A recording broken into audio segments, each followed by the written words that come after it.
Have a seat on your porcelain throne. It's time to talk some shit on the Powell movement.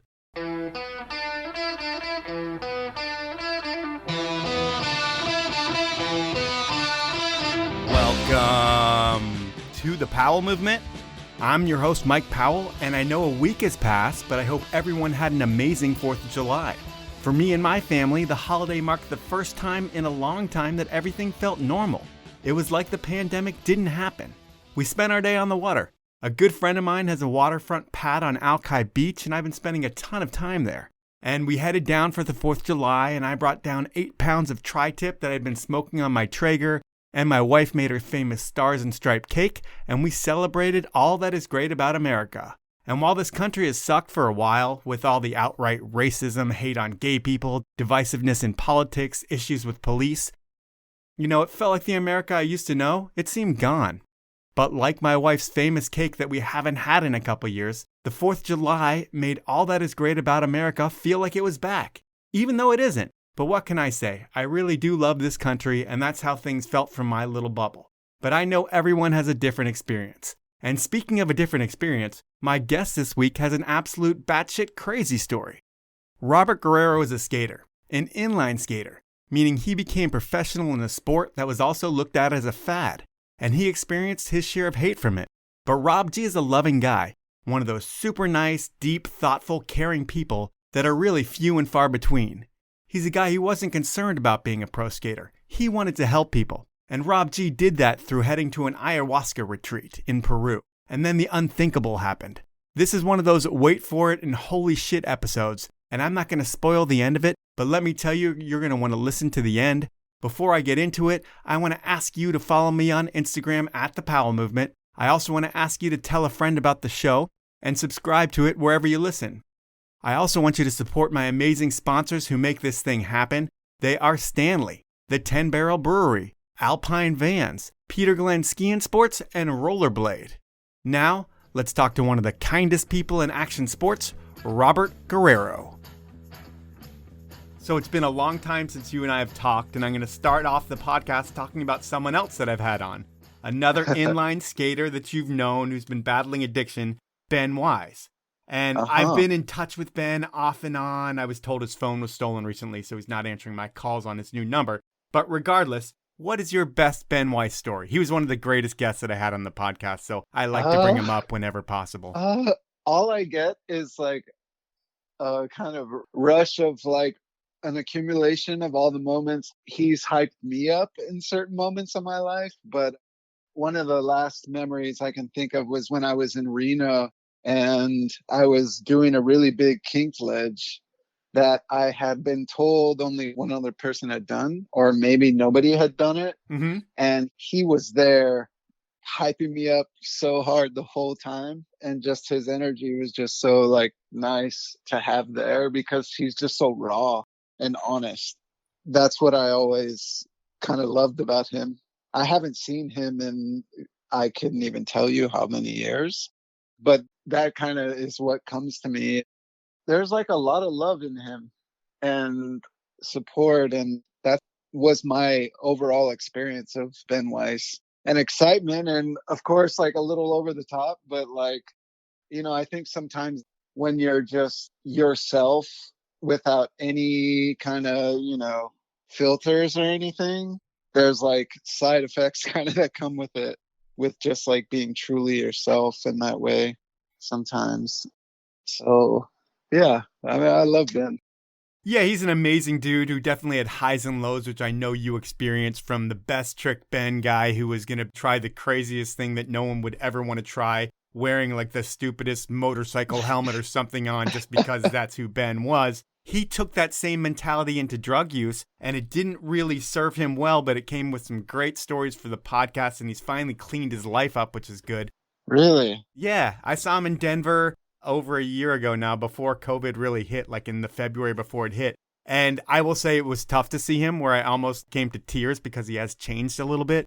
You look at him and you can see that time has weathered him, but he was still like the Ben who would take the shirt off his back. He gave me a brand new Coach passport holder, and I don't know where he got it, and I didn't want to ask him where he got it, but I wasn't going to not accept it from him.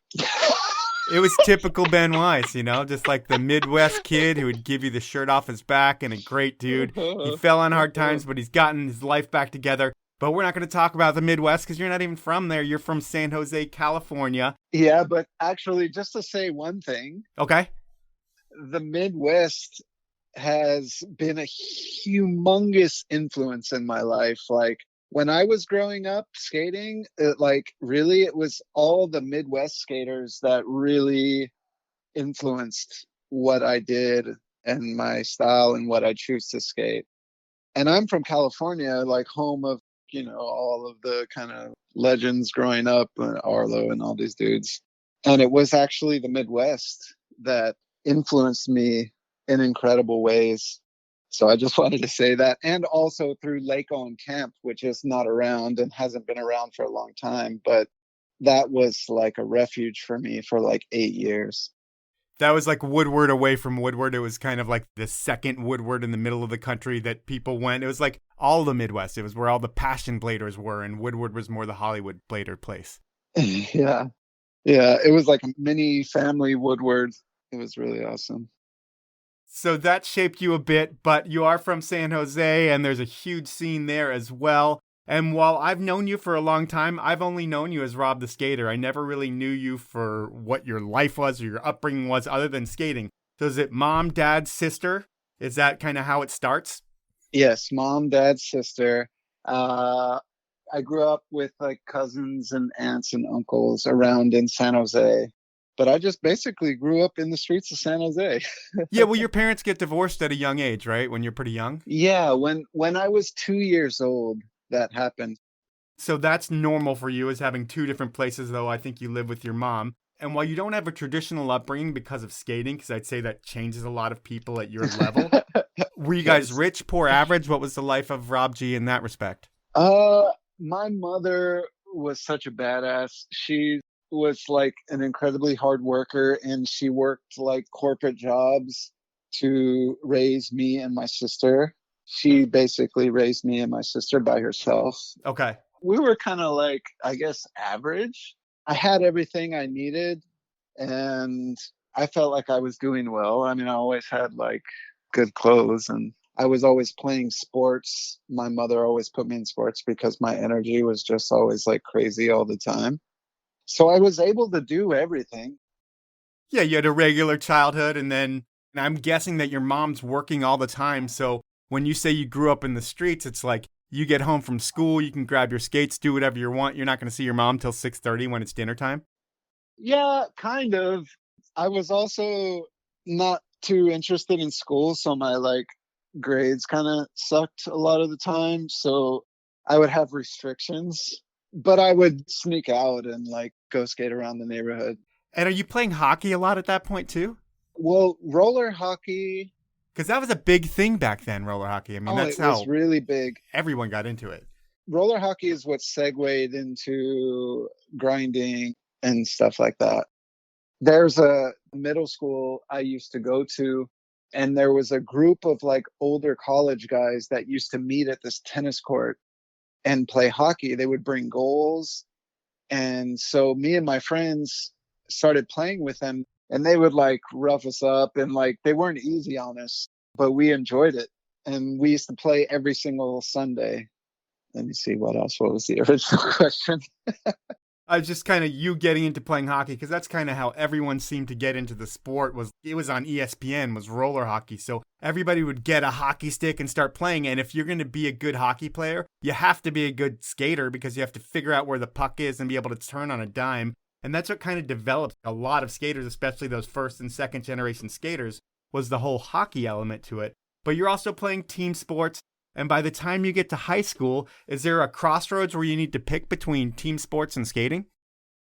Oh, yeah. It's probably one of the biggest turning points of my entire life, actually. Like one of them.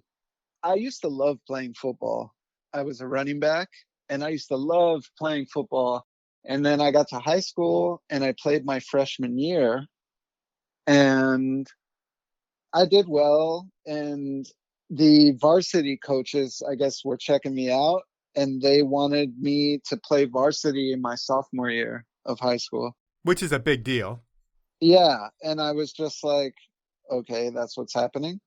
But then they were telling me, you got to work out every day in summer. And I was like, what? And I started doing that for maybe just like 1 week. And I was just like, this sucks. I want to be skating because up until that moment, I just had this really nice balance with sports and skating. And this kind of disrupted that whole thing. And my friends were just like giving me shit all the time because I'm missing out on all the sessions. And one day I just like cracked and I was just like, okay, I don't want to do this. I want to skate. So I just stopped going and I stopped playing football. I told them that I had an injury that still hurt, which wasn't a complete lie because I had a separated shoulder in my freshman season of playing. Yep. And they were telling me not to go to the doctor and to just keep playing. And it sucked because it hurt all the time. I also had a bone that was about to break off on the side of my foot. And I was like telling them this, and they were just like, oh, you got to keep playing. Like, don't go to the doctor. They'll tell you to stop playing. And I also thought that was kind of like a dick move, you know? Yeah, you're a kid.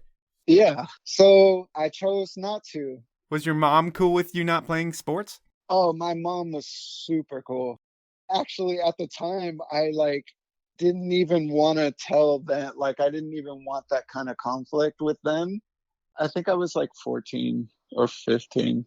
And I told my mom, can you just tell them that I just can't play because of injury?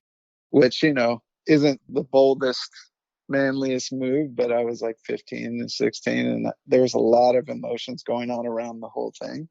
I just think that you're like the nicest person ever, and have you avoided conflict your whole life, and that's just one version of you avoiding conflict. Yeah. Yeah. So I stopped and then I kept skating. And then high school came on and PE came on, and the varsity coach was coming to my locker every single day. And one day he came up to me after coming up to me a bunch and he said, you mean to tell me you can jump on those poles, but you can't play football? And I just looked him dead in the eye and I said, yes. And from that moment on, he stopped coming to my locker. You're kind of going all in with skating at this point because you decide you don't want to play football. Have you seen videos and seen what skating has to offer, like the future? I never thought about the future. Or I mean, just the future of what skating could be, because you're getting into it when you're playing hockey. Are you seeing any of the early movies and seeing all the different tricks people are doing and realizing that skating's going to get a lot more fun because this whole world's going to open up? Because when you got into it, it was like the gear wasn't even right for what you were doing. So I got into hockey in middle school, and that was like 93, maybe. At that time, it was all just fresh and new. And I honestly, I wasn't thinking like that. I didn't have that kind of mind at the time to think about my future. I was just like doing what I felt was right, which is essentially what I'm still doing. Yeah. Your whole career, it seemed like you were a vagabond or a nomad, just traveling couch to couch, country to country and skating. Does it start like on the weekends then when you're leaving home to go skate? Are you like getting on a train and staying with friends for a weekend and just skating all over the city? Did your mom give you that kind of freedom? Oh, yeah, she did. And that is where it actually started because I had to drive really far from where I was living at the time to go skate with friends closer to San Francisco. I used to go there and then meet up with everyone and then travel around all the cities kind of around San Francisco and stay with people and do that. So I guess, yes, that is where it began. And you come from a place that was really influential in blading. I feel like there's a lot of people in the sport when you were coming up even that had started to make a name for themselves. Are you seeing like the Julios of the world right away and seeing that firsthand? Yes, I was. I mean, shit, for you to say Julio, like there was a school down the street from where I was living, and me and my friends used to skate there. And every now and then he used to show up with another friend of mine, Mark Biala, someone he grew up skating with. Huh. and they would jump on rails. And this was at a time when I couldn't even jump onto a handrail.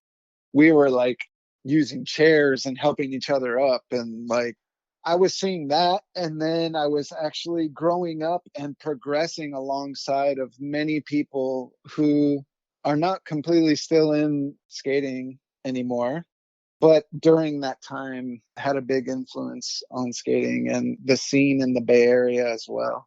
Yeah, I mean, your whole crew for 15 years helped influence not just the scene in the Bay Area, but I mean, you can almost look at it globally as they had their fingerprints on a lot of things that were going on. And some of them are still involved. And when I say globally, it's a time in blading or inline skating was like the first sport that seemed to really gravitate towards the internet and embrace it before anyone was. There was AOL chat rooms, and that's where skaters got to be friends. Were you all over that? Dude, I was like, oh my God, that actually saved my life. Not like literally, but like my mental, I guess, life, because I had to go to a high school that I was a loner at the time. And what I was doing was during school on the lunches and breaks, I was using a computer in the science room to connect with people on AOL that were on the East Coast that were already out of school. And stay in communication that way. And then we were going in chat rooms, and like a lot of us at the time were in videos, and we would just be like, yo, it's so and so, and I was in this VG and I did this trick. And everyone watches movies religiously, so everyone knows like every single name and every single trick. And I think that actually in a lot of ways helped shape the culture, because I met so many people through it. You had a lot of friends that you met online that you would go skate with in the future, like hundreds, right? Yeah, like freaking hundreds. And it might have sounded weird back then that you were having friends online because it was so long ago. But like I said, inline embraced that culture so early, and it wasn't weird within skating. And that's why places like BMAG were just blowing up with just hundreds of thousands of users, it seemed like at that point. And everybody's making friends online. And like you were saying, there was videos and everybody getting tricks in videos. And Dave Payne, he was the kingpin of all the video series back then. He had VG and his Battle My Crew series as well, gave people like yourself an avenue to kind of find a place within a sport. And what did VG and Battle My Crew mean to the sport back then? VG was always something that kind of updated everybody on like what's happening and what people are doing. So it felt like it was a way to directly connect the crews that were at the time the ones that were skating and pushing it in their cities. And I think what happened was it pushed it even further, because it was like a more direct access to the individuals and what they're doing. I think it was a huge boost, those VGs. I remember them being exciting and being on the phone with my friends and talking just about putting that together and like our crew, you know, and like, this is what we're doing. And we want to show everyone kind of where we're at in comparison to where everyone else is at. It's time for my first sponsor break, and the 10 Barrel Brewery has done so much for action sports since they started brewing the Northwest's best beer in 2006.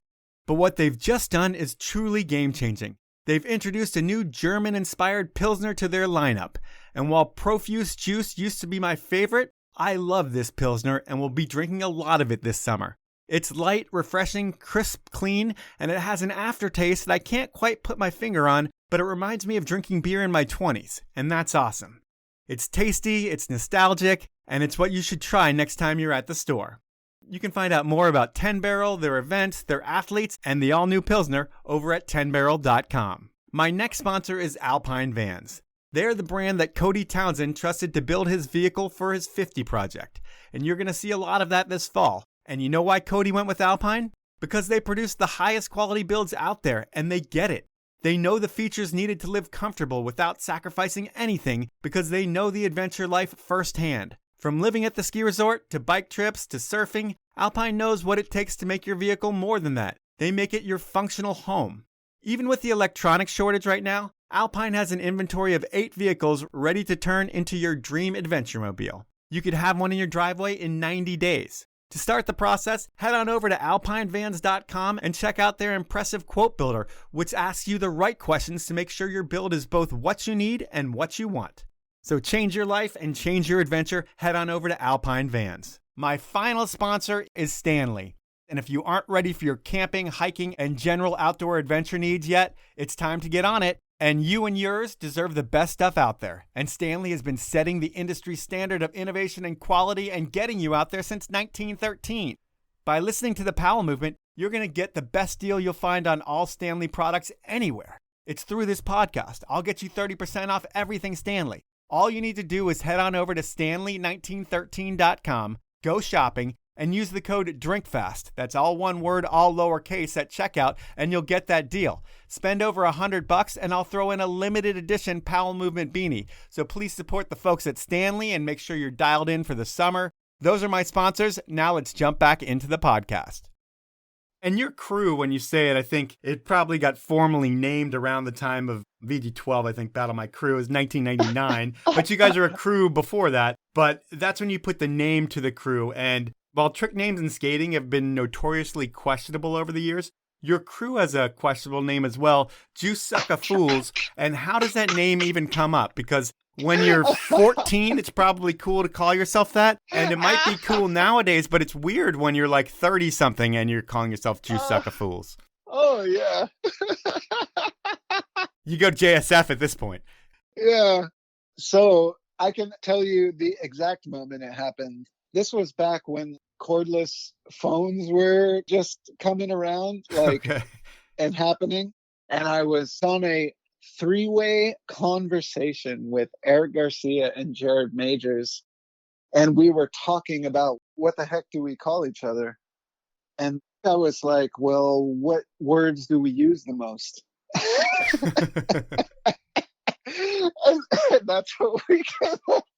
And at the time you're like 14 and 15, you're like, yeah, we use these words all the time. They're cool.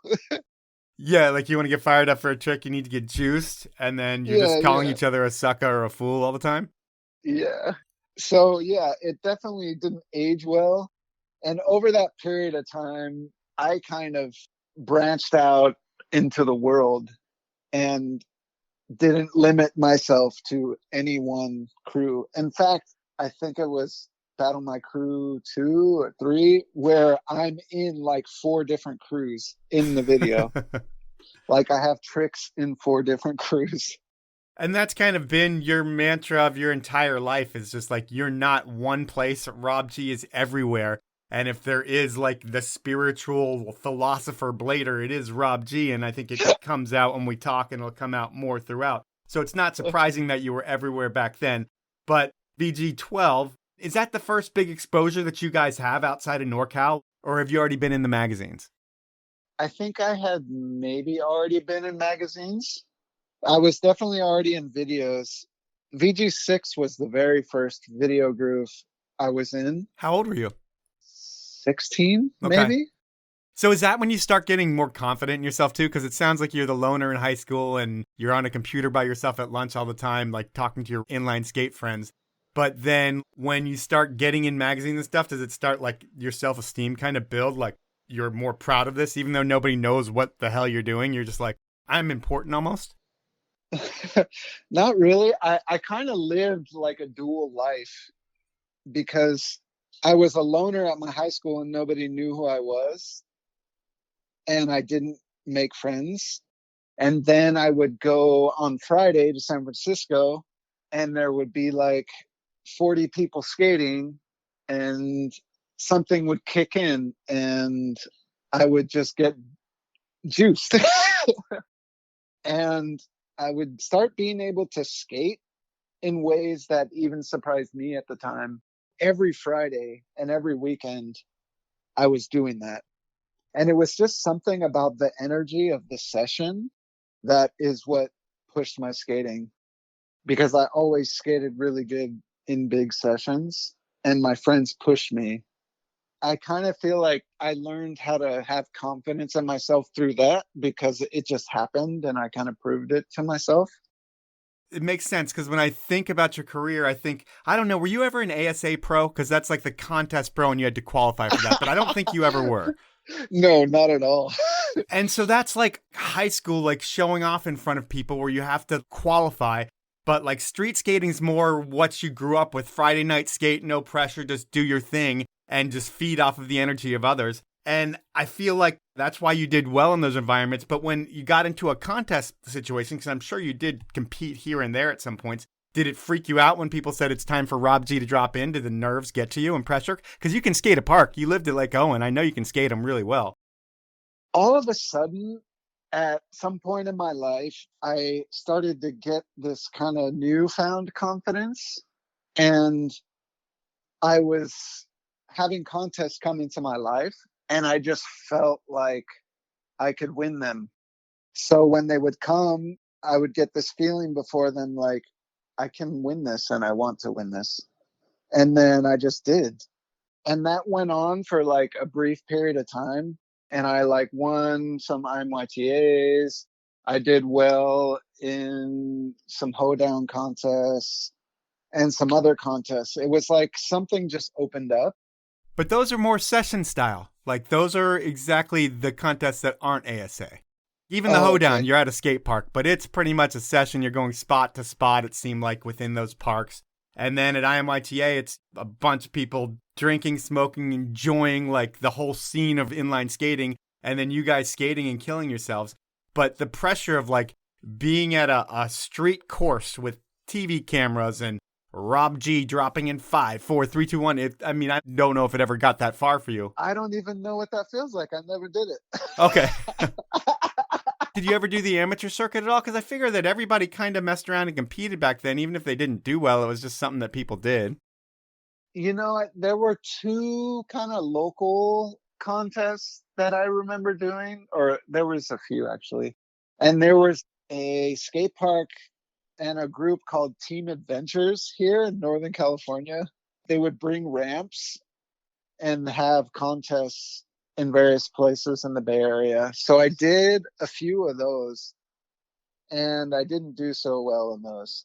So what I guess I'm trying to figure out is, you came up at a time where there were these contest series, and all your friends seemed to be doing them, even if they didn't qualify for the Pro Tour. But you must have never, I mean, you were always been looked at as just a pure street skater. But at the same time, you never even attempted to skate park at all or to do the park contests. And was that just calculated? Like, you don't need that? So me and my friends were like hardcore street skaters. And I think it was because we just didn't have any skate parks at all. But we kind of like looked at skate park skating. We looked down upon it, actually. We were like, 13, 14. And we kind of had this like thing about skate parks. So we were just like, that's not cool. Like, that's whack. Street skating is like what's real, that kind of thing. Yep. So I think that's what actually deterred me from really getting into it, because I held on to this kind of view of what skate park skating was for like those really early years. Yeah, it just wasn't cool to you. Yeah, it just wasn't cool. And if you were really good at skate park, you were like a park rat and that whole kind of thing. Mm-hmm. But there's still contests for you. Like you said, you won 2 IMYTAs, and those were totally different type of contests than street contests. Can you kind of put into words what those events were like so people that don't know anything about them can figure it out? Well, we were able to manage to probably get hundreds of people out to street spots like schools and just kind of take them over and have a contest, like a full-on contest with music and lots of people just like hanging out like it was just a session. But there's like hundreds of people taking over the streets, essentially, like really taking them over and having a contest for ourselves, kind of like doing what we want in the streets, which, we weren't doing anything bad. We were just skating. But on the kind of like technical side of things, it was, most of the time illegal. Lots of property damage, lots of underage drinking, lots of smoking, lots of stuff adults don't really like. But either way, they were cool contests that were core, underground, yet you could make a career on winning an IMYTA, I feel like. I mean, you didn't. You made a career on doing a lot of different things, but it was one of those things where if you won one, there weren't many, and you won two of them. Yeah, they were kind of like the contest you wanted to do good at because it was just something so special and different and street level.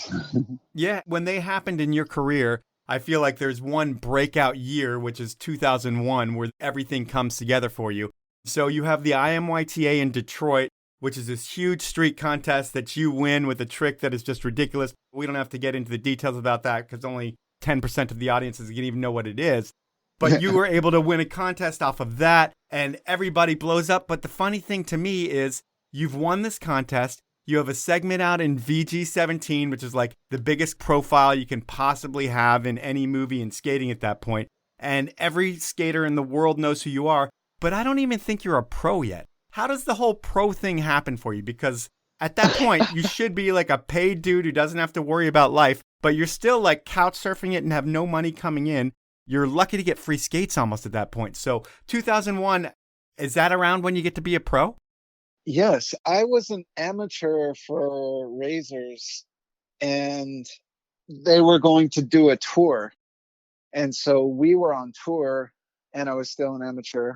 And during this whole tour, I'm just feeling like, yeah, I want to win this contest. And the contest is at the end of the tour. And so we're skating and skating and skating on tour. And then I win the contest, and then that's when they decide that I'm someone that can be considered pro. Right. So that's kind of what started it, essentially kind of being this word pro. Yeah, so what does that even mean? Because when you're an amateur in snowboarding and skateboarding, amateurs, I think, make money, and they don't in skating. I think they get free skates, if that. Then when you get to be pro, does it come with a contract and a travel incentive and like the luxuries of being a pro, or is it just still scraping by with a little bit more? Well, at that time, I would say that it was still scraping by, and it didn't mean anything, to be honest. You weren't excited to be pro? Like, because some people get excited, like you said, when you're in the chat rooms and stuff, you'd be like, hey, I was in this video. But when you become pro, you're at a level where you don't even, or at age where you don't even think to throw it out there because it doesn't mean that much? Well, I mean, I was excited, that I won the contest and that I was considered pro, but I didn't really tangibly feel any difference in what was happening in my life because of it. People talk about their money in monthly, and I know it's tacky to talk about money, but I'm a tacky person and I talk about it all the time. But are you making like $500 a month? And that's not even good. But were you doing that at least with Razors? Then I was starting to get paid $800 a month. So you're making like 10 grand a year. Yeah. And then do you have any other sponsors? Yeah, I had 50-50. I had 50-50. So you had those two sponsors. So you couldn't have been making more than 14 grand a year, I wouldn't think.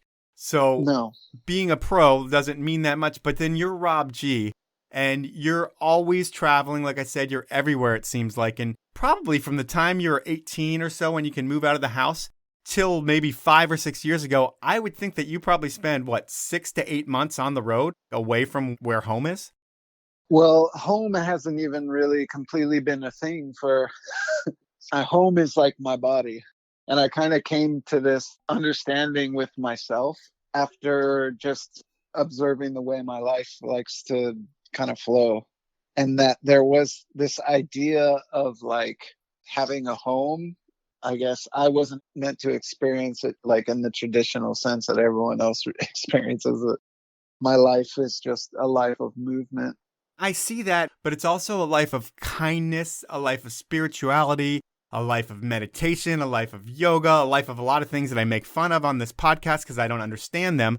But the more I was thinking about you and just how kind you are, you're the dude who, if you haven't seen someone for a long time, you're going to give them like a long, meaningful hug. And it's just like, oh, it's so good to see you. And you're totally honest about that. And in just seeing how you've lived your life, the nomadic Rob G style of way, you keep almost getting nicer because it's almost like part of the type of person you have to be to not rock the boat when you're constantly staying in other people's spaces? Well, to be completely honest, I actually feel myself not to be getting nicer. I feel myself become more honest. That's kind of what I want to be more than anything. And if I can't be honest, then I can't be who I am. And if I can't be honest in a space, then I don't want to be in that space. And I want that to be kind of what guides, not just being nice. Because I think there's a time for niceness. I also, if I'm honest with myself, I can look back and see that people pleasing was something I kind of carried around for a long time. And it's something that's taken a lot of work to just actually become aware of it and then see what the results of being that way are, and then understanding that that's not actually something I want to do. Like, you can be a good person and a kind person and not have to please everyone, because it's not healthy to do that. So that's kind of like what I came to realize about myself. Is it ever because you have to rely on people that you're people pleasing as well? Because when you're staying in Yes. people's places or doing stuff, it's like you have to be nice because they're being nice to you and giving something to you. In turn, you're going to give back the niceness and love that they want to get back from you. And if you rock the boat, it's not as fun as if you don't. Yeah, that was definitely a part of it. And then it's even with sponsors and everything else. You have to please people all the time. It's like there's a lot of crap that you probably don't want to do that you have to do in order to get your $12,000 a year or whatever it is when you're skating.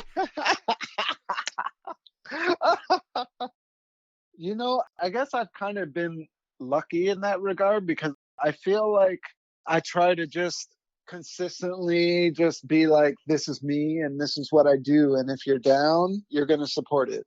And if you don't want to support it, then you're not supporting it. And it's not happening. And it didn't happen for a while. I mean, there was years where you're one of the best skaters in the world, but you barely have any sponsors. By like 2004, I think you have Physics and you have Skate Pile and you're living in Atlanta with Tom and all those guys. But eventually those sponsors go away and you have no sponsors. You're just getting free skates and you're still putting out a shit ton of content. So people are still stoked on Rob G and they're talking about Rob G, but there's no money coming in. Does it feel like it's going to be the end of your career at that point? And you might not even think of it as a career, but... Yeah, I actually went through a very interesting period where Tom Heiser had to call me and let me know that Skate Pile and Physics were going under and that he would not be able to pay me anymore. And at that point, he was the only one that was paying me in rollerblading. Right. And I was making like $400 a month. But the way I lived, I was able to make it work. That's crazy to me, the way you live, you're able to make it work, because $400 a month doesn't pay for health insurance. No, definitely not. But you are a guy that puts his life at risk at all times, it seems like, or at a lot of the times when you're doing what you do. Did you ever have health insurance throughout your skate career? No. Did that ever bite you in the ass? One time. Was it bad, or, did it take you 10 years to pay off? No, it wasn't bad. I was doing this 666 rail that me and Haffy did. Which people should know you from that. That's like the longest rail like almost ever done or something. And yeah, you almost called the shot like Babe Ruth too. You're like, he's going to do it and then I'm going to do it. Yeah. And one day, I was sitting with Haffy in Dave Payne's house and he was like, you want to go skate that again? And we go to skate it again. And of course, it's Chris Haffy and he just fucking does it. And I'm like, oh man, I want to do it right after him. And so I start, but then I fall off onto the dirt side and I stretch out my arms to catch myself. Uh-huh. And when I reach down, there's a stick and it just stabs into my hand and then kind of rips out. And I had this huge hole in my hand. And I wasn't sure what to do because I didn't have health insurance. And I was just like, I don't know what to do. It was a really big hole. And my friend was like, you should go check it out. And I didn't feel like I wanted to, but the kind of pressure came on. So I went to the ER and waited. And then all they did was clean it, which I had already done because they said they couldn't sew it closed because it had been too much time. And all they did was clean it, and I got a bill for $500. Well, that's not that much. Yeah, it's not going to break you for life, but yeah, it sucks. Yeah, that was about as bad as it got. It's time for my final sponsor break, and for over 60 years, Peter Glenn Ski and Sports has been getting you out there with the best gear you can find in-store or online. And they're always giving something away. This week, they are giving away the massive yet lightweight North Face Recon backpack. And it's easy to enter. Here's what you need to do to enter the contest. 1. Make sure you follow Peter Glenn Sports and the North Face on Instagram. 2. Like the North Face giveaway post. 3. Tag 2 friends in the comments that would love the backpack. The winner will be selected on Friday, July 9th, and remember, only one entry per person. To find out more about all things Peter Glenn, head on over to peterglenn.com. My final sponsor is Rollerblade, and if you're a skier and you don't skate, you're missing out on the best crossover tool ever invented. Inline skates not only keep your legs in ski shape, they're one of the best full-body workouts this side of swimming. They also don't require the car rack or shipping fees of a bike, and they're so much better on your knees compared to running. And it's more like skiing, meaning it's really fun. To get yourself in ski shape, or to stay in it, check out the free Skate to Ski app in the App Store. It'll have you skating all summer and ready for ski season when the snow starts falling. To find out more about the app and all things inline skates, head on over to rollerblade.com. Those are my sponsors. Now let's jump back into the podcast. Eventually, you have no sponsors whatsoever, but then Tom Heiser comes back calling. He's with Rollerblade, and he calls and he's like, hey, we want you on the Rollerblade team. And it's odd because Rob G's not a big brand guy, it doesn't seem like. You're like holistic, I'm going to do what I like, and I'm not going to be told what to do. And you know what? Rollerblade doesn't tell you what to do, it doesn't seem like. They just want to keep you traveling the world, skating and creating content. And for you, that's perfect to do that on someone else's dime. Is that what 8 years of Rollerblade was all about? Was like different types of skating, but really just traveling the world and skating a shit ton? Yeah, that's exactly what it was. And since I've been skating, Tom has been a positive influence in my life. From just looking up to him when I was a kid, to him moving to San Jose, and I met him there, and influencing John Julio and John Starr and all of that. So he's just consistently been in my life in like a really rad, positive and supportive way. So yeah, he was like, do you want to be a pro skater again? And I was like, yeah. I've gone 4 years just traveling around and living life and skating also, but no sponsorship. And I think I made like 3 sections with Lonnie Gallegos in that period of time. And then Tom was just like, hey, I'm working at Rollerblade now and I'm putting together a team. Do you want to be pro again? And I was just like, yeah.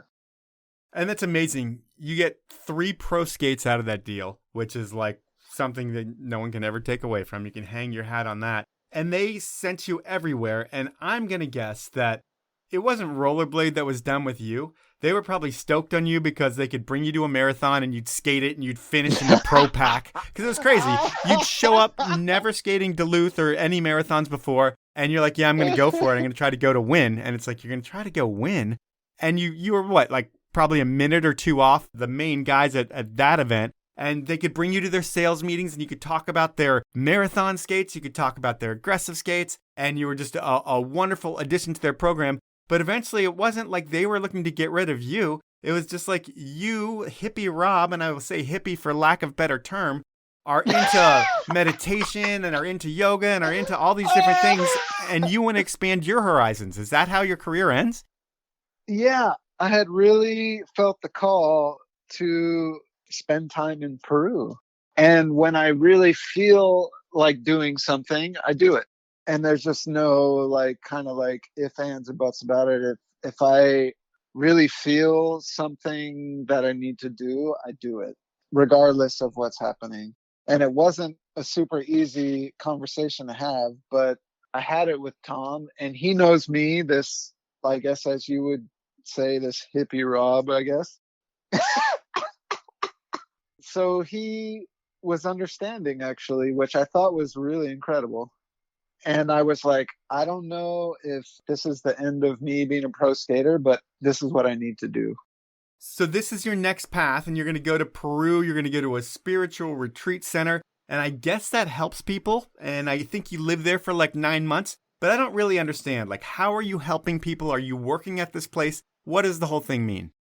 So I went there, and there is a retreat center that people from all over the world come to have an ayahuasca retreat.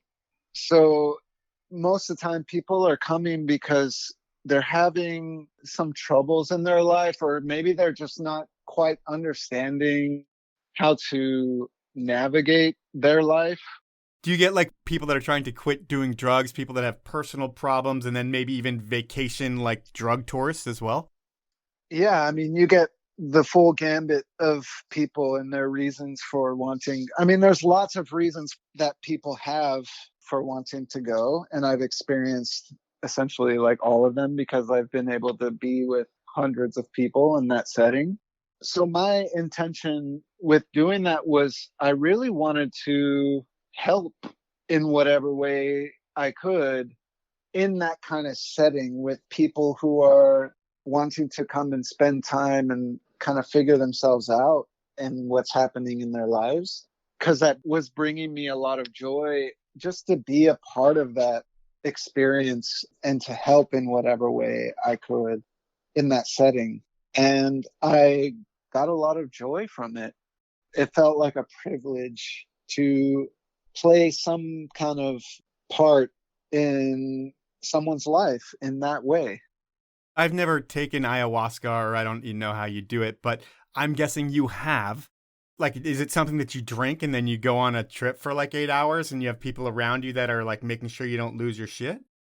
What it essentially does is so much of our lives are being dictated by patterns which lie in the unconscious aspect of our minds that we don't even know are going on. Yet they're like running our lives and making our choices, and we can't see them. So what it can do is help to bring those things to your conscious mind so you can see them and work with them. These kind of patterns of behavior or experiences you've had in your life that you don't normally see or you've forgotten about. And that's just one aspect.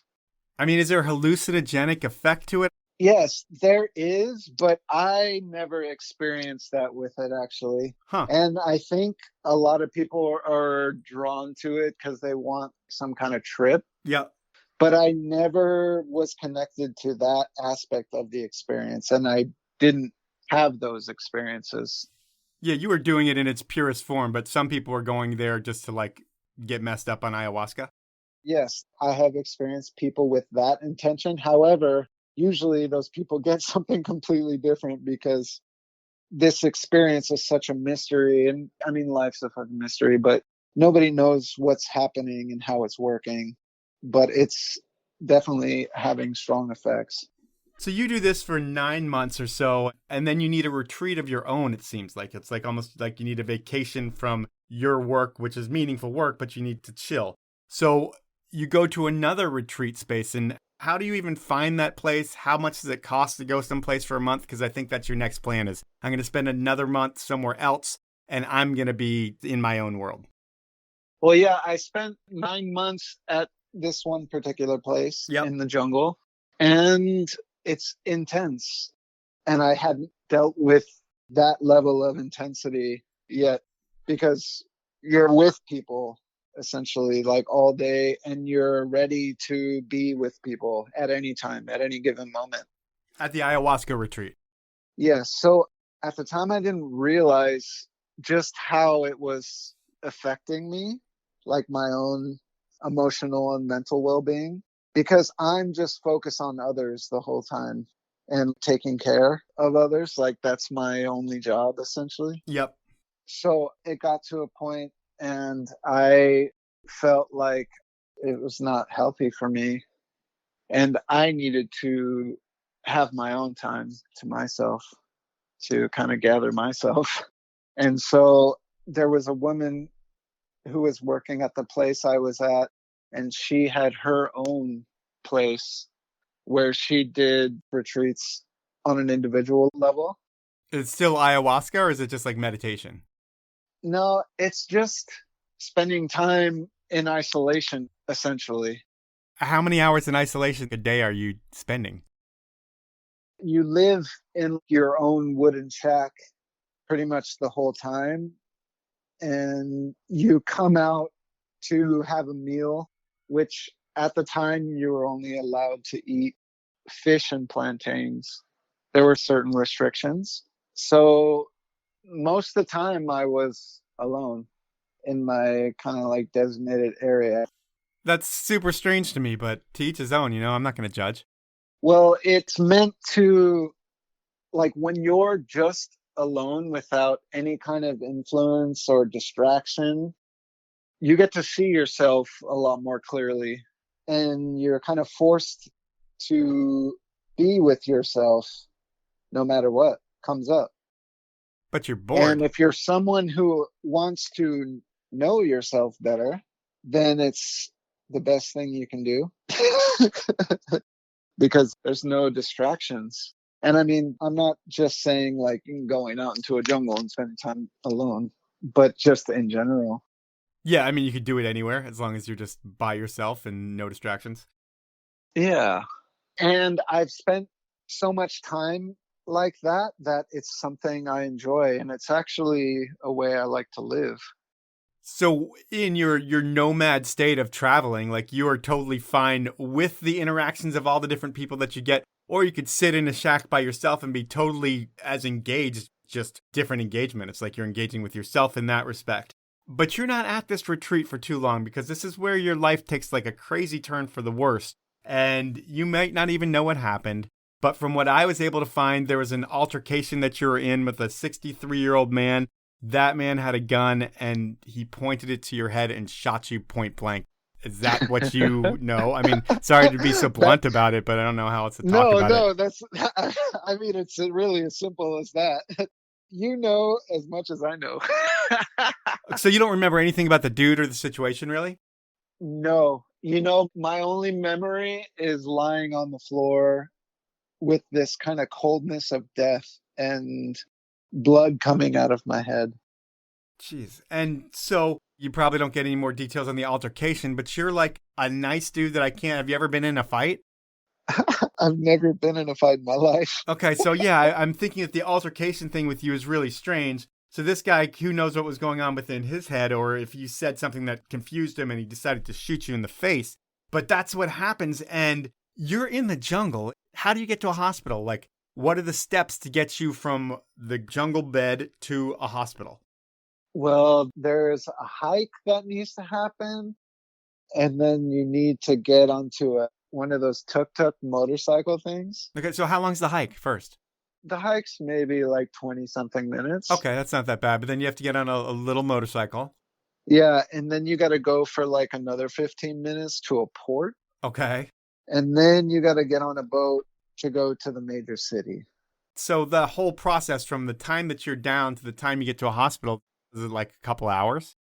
At least. And I think someone had told me that there was a 5-hour waiting period that happened. Waiting for a boat or something? Like, I don't even know what for. I guess there was it wasn't even 5 hours until I was taken or something like that. But you have no recollection of anything that's going on. You just know that you end up in this hospital in the major city. Is it like Lima? Is that where you go to? No, I go to actually a hospital that's not really that nice. Well, I mean, I don't want to say not nice. But like more of a jungle-ish hospital than like a city hospital? Yeah. It doesn't have all the kind of like modern things. So, yeah, I was taken there, which I have no memories of at all. So I don't remember anything from that period. So you're at the mercy of total strangers at this point, just like anybody you met at the retreat. Yeah.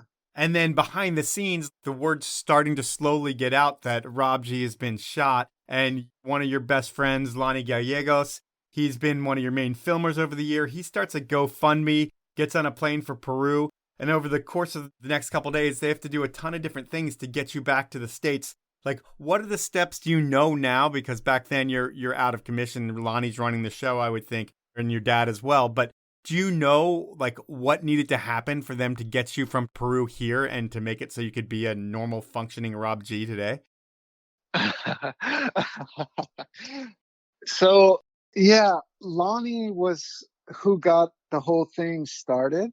And then, as kind of word got out to my family and other steps needed to be taken, it got passed on to my dad and my sister. Okay. And then they started to work with it there and figured out that they needed to raise a lot of money in order to get a plane to actually pick me up and bring me back, because the facilities were not capable of taking care of my particular incident. They didn't take your insurance either? That's a joke. No.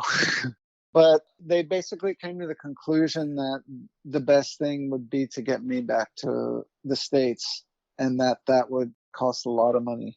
So then they just started raising the money to get me back.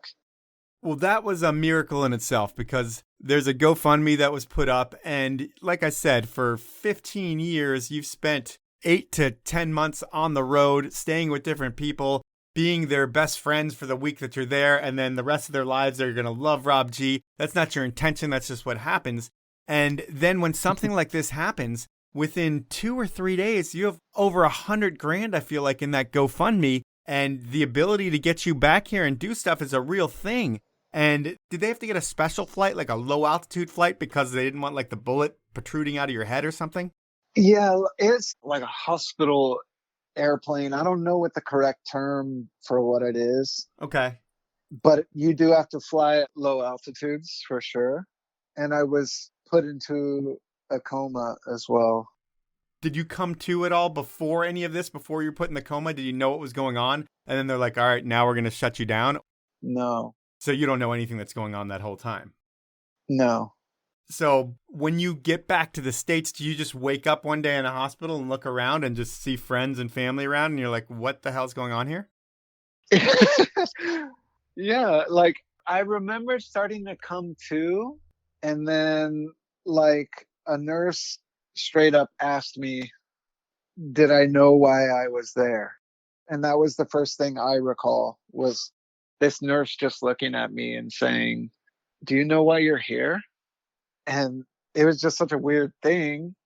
And I just looked at her and I said, just no. And then she said, in this kind of like sweet voice, she was like, you've been shot in the head. and and I was just, it just didn't make sense, actually. I remember being like, okay. And then I remember like being in a bathroom and looking in a mirror and seeing that there was this wound there. And then everything kind of like slowly started to come together, even though I didn't necessarily know what was happening. Like I was conscious that I was Robert and I'm in California and there's family members around me. And apparently I'm shot in the head. So yeah, like that's kind of when I started to basically come back online, I guess you could say. Is it like coming back online, but a little glitchy, everything a little bit slow, and then over days? Because I mean, I saw the whole GoFundMe thing. I donated, which I usually don't donate to those things, but that was one of those things where it's like, Rob's such an amazing guy and he's going to die. That's just kind of what I thought, right? When someone gets shot in the head, you think they're going to die. And it was terrible. And it was like, yeah, let's do whatever we can to get him back here, whatever. And you're one of those guys, though, that's like totally spiritual. You're always doing the right thing, saying the right thing, trying to help people. And do you think, like, in the harmony of the world, the way you've lived your life these past 20 years are what helped you live through this whole thing? You know, my life is such a life is such a mystery to me. It's actually hard to answer that question. I don't know why I'm alive. I mean, it's a miracle. It's the only Yeah. really way to say it. Well, all I can say is that this thing just wants to keep going. This body I got, it's not done. And it doesn't want to stop, so it keeps going. And where I was going that I totally forgot to say is after that GoFundMe, within 4 days, I'm reading that you're like sitting up in the hospital asking for burritos and shit. Like you're totally Oh normal, yeah. it sounds like. Yeah. I remember it didn't happen super fast. I mean, I remember half of my face I couldn't work properly, and it took me a long time to even feed myself. It took quite a while. I mean, yeah, there were moments where I was lucid and being able to say certain funny things and do that, but it was quite a journey to kind of come back to a sense of physical normalcy. How long does that take to get to where you feel like you can do stuff like you used to? So, I mean, I guess I could just start with the kind of rundown of to try and give myself an idea of when that was. Like, it started with being able to feed myself, and then it moved to being able to speak properly because I wasn't speaking properly. Okay. And then they wanted me to get out of the bed and start moving Mm-hmm. and like walking. And I couldn't walk straight. And then I started to go to like physical therapy. And it was so funny, dude, because they got me doing all these balancing routines to get my strength back. Yep. And my balance is just sucking. The physical therapist is like helping me. And I'm like, dude, normally my balance is like incredible. I'm like trying to tell him like I'm usually way better than this. And then there's like nurses taking me out for walks. Then I start using a walker. Yep. I'm able to do that for a while. Then I don't have to do the walker. I'm walking, but still kind of sideways a little bit. You need like alignment fixed? Yeah, yeah. But I can move around and I can go outside and walk. So at that point, like I'm able to eat and like function in all of those things. But then when I get out of the hospital, I go back to my dad's house and I start walking with him in the mornings. And he helps me notice when I'm not walking straight or I could walk better. Yep. And then I start walking by myself. And that's kind of when I started to kind of like get things moving. And I was taking my time and being careful, walking by myself. And then I started jogging very slowly. Because you're used to be one of those dudes that would jog, like you'd be like, hey, I'm going to go for a run, and you come back like 5 hours later. Yeah. And I'm still that dude. But yeah, I used to be like that. So it was really challenging in that way because I knew what I was capable of Right. and it wasn't lining up with what was happening. So are you just frustrated all the time? Not so much with the running. The frustration didn't come until it came to start skating. And you realize you sucked? You can see all the tricks and you can see how to do them and know what to do, but the muscles aren't working correctly? Yeah. Well, the shitty part was that I had such a good memory of what I should feel like that it made it really challenging to kind of start over again. Yeah, I can imagine. I mean, because you can remember different tricks that you've done and how they felt. And then when you can't Yeah. lock on just the basic stuff, it's, Mhm. really frustrating when that's all you know. Just like the balance was at the physio guy. It's like, hey, I'm way better at balancing this, but it's almost embarrassing right now that I can't balance. Yeah. Are there any PTSD type things that you have to deal with or any things that are fundamentally different about you after the bullet? Well, I want to say it's really funny that you say that now because I definitely have been noticing in the last weeks some aspects of like trust in terms of like my environment and those around me. Just like your general safety? Yeah, just kind of like a general safety in the world. Huh. And it's not something I feel like all the time and that is like super duper strong, but it's something in the last few weeks that has kind of been making itself known. I mean, my car got broken into, so I think that kind of triggered something about just like that general safety in the world, which makes sense to me. Yeah, it totally makes sense. But you know what? I feel like I don't even know if lucky is the correct word to use here, but in terms of my physical recovery from all of this, I haven't experienced a lot of other experiences that I've heard from people with this kind of injury. No, I think lucky is a great word for it because there's so many different aspects of luck. You're lucky you don't have those side effects that a lot of people have, but you're lucky that the bullet wasn't a millimeter this way or that way, and there's so many different things could have happened, and they didn't, which is a great thing. What is your life evolved to now? When people used to ask you, they'd be like, hey, what do you do? And you'd say, I'm a pro skater. What are you now? What is life evolved to for Rob G? Life right now, it's very simple. I enjoy an extremely simple life and rollerblading. So you're still skating a lot. I skate almost every day. Oh, awesome. Unless like I actually need to force myself to take a break, I'm skating every day. And there's so many incredible skate parks everywhere now that have lights. So I just enjoy going to them. Now it's a time in the podcast for a segment that I call Inappropriate Questions. And I get a friend of yours to ask 3 questions, and they can be anything. And Tom Heiser, he's a guy who sponsored about 15 years of your life with friendship, family, contracts, and a whole lot more. Tom's asking the questions, and I'm going to go with Tom's first inappropriate question right now. Rob, what's the strangest place you've ever stood on your head while being naked?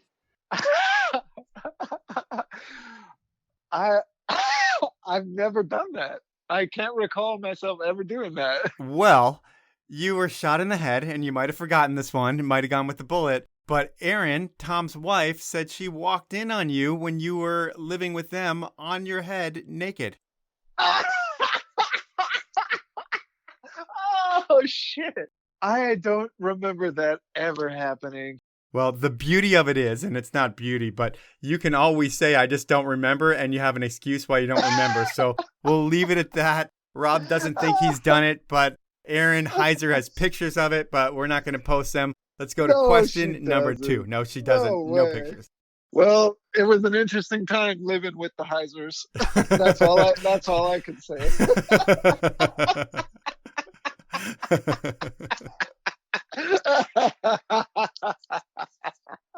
All right, I'm going with question number 2. Okay. Rob, who is Hoofentooth, and what is he known for? Okay, so Hoofentooth was an eating alias given to me, and Hoofentooth could just eat and eat and eat, and Hoofentooth still can eat and eat and eat. It's just like an alias I was given. Is it like the night candy eater? Yeah, the night. I didn't know maybe if he regarded it towards that, but I was definitely the night candy eater. Like they'd all go to sleep and you just raid the snacks? Yeah. Oh, man. Tom knows too much. All right, we're going to go with his final inappropriate question. Here we go. Rob, what's the longest stretch you intentionally, by your own decision, lived on the streets, and where were you? Well, I didn't technically live on the streets, but I spent a lot of time in the streets. I mean, at the time I was living with Lonnie, and he was busy doing stuff during the day, so I would just like walk the streets of Austin and come across many interesting individuals, but I think that was probably like a month or something, but I didn't technically live on the streets. You were killing time. Yeah. Most of the people and experiences I ran into were homeless, so maybe that's why he thinks that. What's the most crazy homeless experience you had in Austin when you weren't homeless, but you were hanging out with homeless people? Well, I don't know if saying I was hanging out with homeless people is an accurate decision. There just happened to be a couple instances that happened. One that was actually really sweet was there was a man, and it kind of just looked like he was on drugs, and he was flinching at people. Like scaring him? Yeah, like he was gonna get hit or he was gonna hit. And he was walking towards me on like a sidewalk, and he kind of like lifted his arm towards me, and I just like grabbed his hand and I hugged him. That is so Rob G right there. And then I invited him to come eat with me.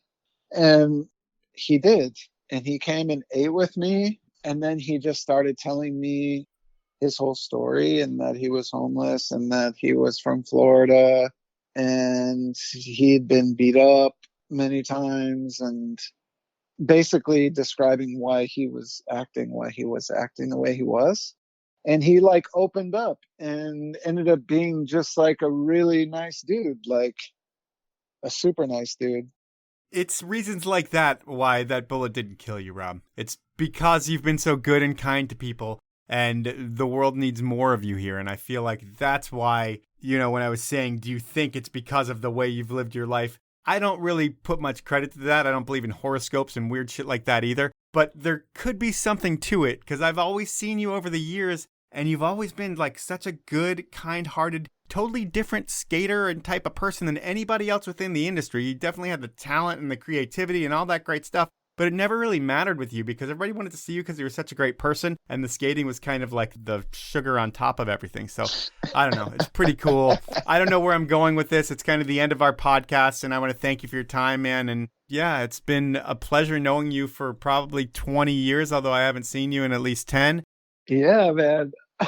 It'll be nice to see you again, and I'm glad you're still here with us. Thank you, Mike. It's super nice to know you and still know you and be alive to know you as well.